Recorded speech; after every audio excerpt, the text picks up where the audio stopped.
Hi guys, tonight I'm here with Mr. Firo.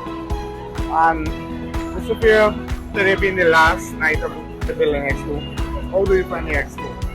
Well, since it's a Sunday and it's been a relaxing day and night, it's been bubbling with a lot of people, a lot of excitement, and there's like giveaways, a lot of interactions. It's really cool. Very fun. Okay. So tonight I have one question for you. Okay. And my one question is, what's your advice to the guy in this nation? Since we are in this election period and on September 4th we will be heading to the polls. Okay. So one advice I would give to the public, despite everyone's political views, in the end, we have to stick together in harmony. And like our motto, one people, one nation, one destiny, we always have to stand up for each other despite our race, our religion, our culture, because that's what Guyana is made up of. We're like a whole cook-up.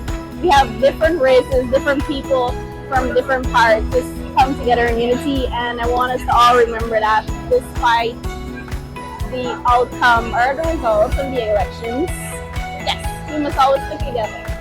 So Mr. Firo, that's a great advice, and do have an enjoyable night and safe journey home. Thank you!